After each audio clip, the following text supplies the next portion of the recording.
everyone, welcome back to the series of Business of Luxury.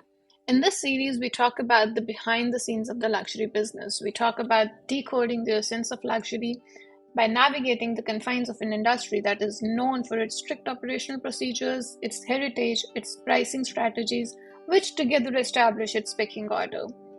In today's video, we're going to talk about the massification of luxury. We're going to focus on what massification is, where the name comes from, the definition, the segments which luxury brands use to employ massification, the diffusion lines, the brand extensions, and the logofication.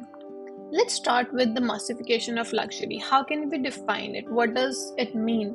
It's basically a strategy that is employed by the luxury companies to make their brands more accessible to a broader market and increase the sales. So it's mainly done by creating diffusion lines and brand extensions. So what are diffusion lines? What are brand extensions? Diffusion lines can be defined as less expensive offshoots of the original brand, and brand extensions are new products under the established brand name. For example, you have here the fragrances by Chanel, the number 5, and the slides by Hermes.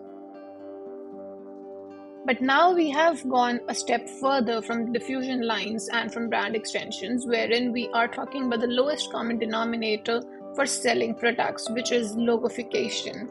And as you can see in these products, mainly by LVMH, you have these glasses by LV and by Dior, both under the umbrella of LVMH conglomerate, wherein you have these glasses which have the logo plastered all over the glasses, so that somebody from very far off also can know that the person is wearing a Dior sunglass or the person is wearing a Louis Vuitton sunglass. Which brings us to, why do brands do that?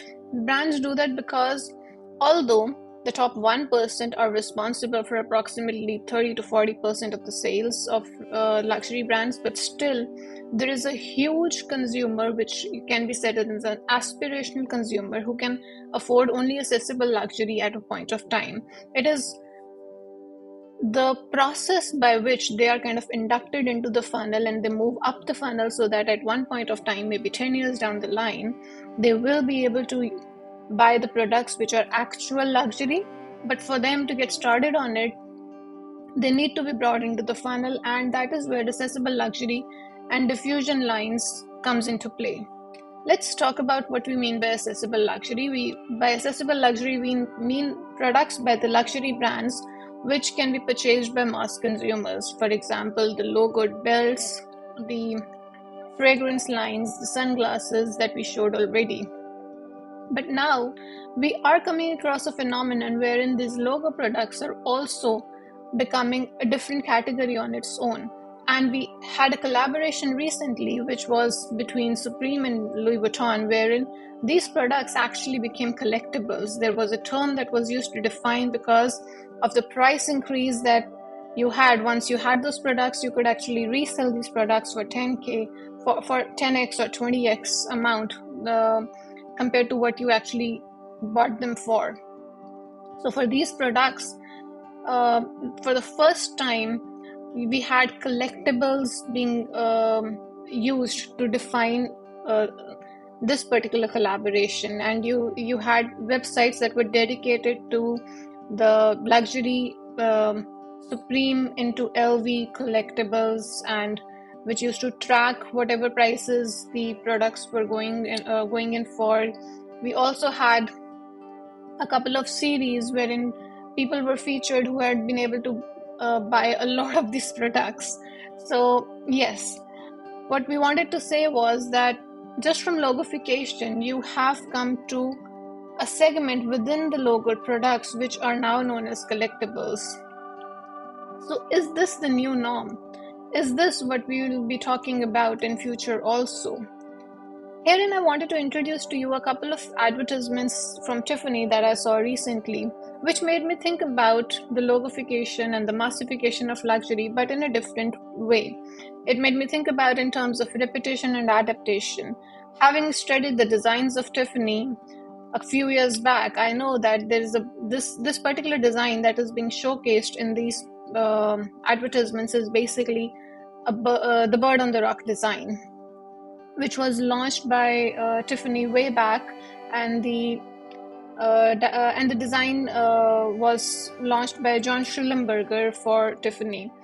Now, this particular design, as you can see, is more of an art product, but now it has been adapted, it has been replicated in so many other products. For example, in necklaces, in rings, in pendants, in watches, in earrings. So, is this the new norm that we are talking about? Herein, I would like to focus also on the LVMH marketing machine. LVMH does this to perfection.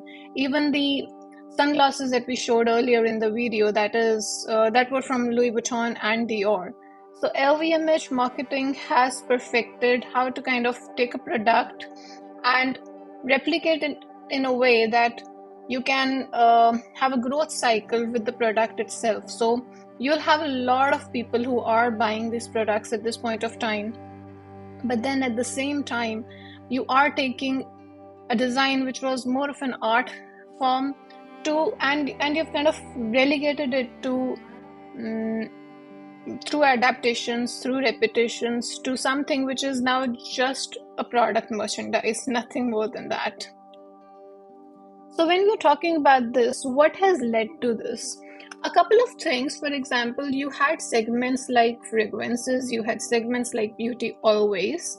Also, luxury companies and other companies also, when they have to find a growth path, they move into different geographies.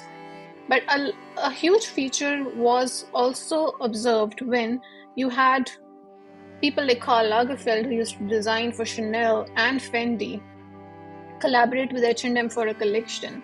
That kind of showed the luxury brands as well as the fast fashion brands on the other end the huge potential of collaboration, the huge potential of slapping a name onto a collaboration and selling it for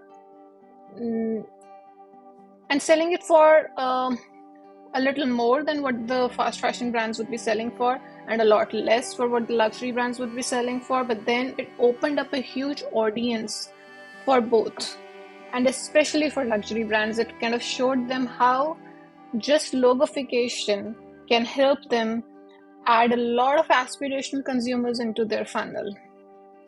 So this is the path of evolution that we will be focusing on in our next videos also.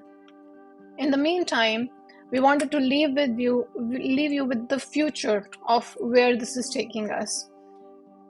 This industry is driven by the aspirational consumer, and the leading brands are trying to cater to that consumer who is trying to move up the ladder and who's trying to prove to themselves and to the society about their worth. And there is no dearth of products and experiences that can be launched to cater to that desire. And for this particular segment, the demand will always exceed the supply, and limited editions and collaborations will continue to perform well.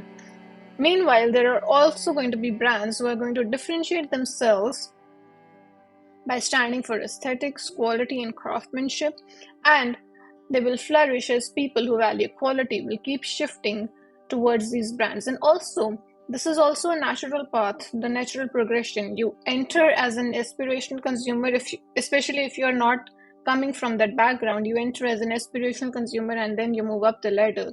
You choose the products more carefully. You leave the logo products behind and you move towards more quality, more craftsman focused products.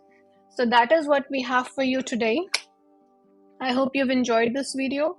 Do follow more at pallavisehgal.com and stay tuned in for more. Thank you.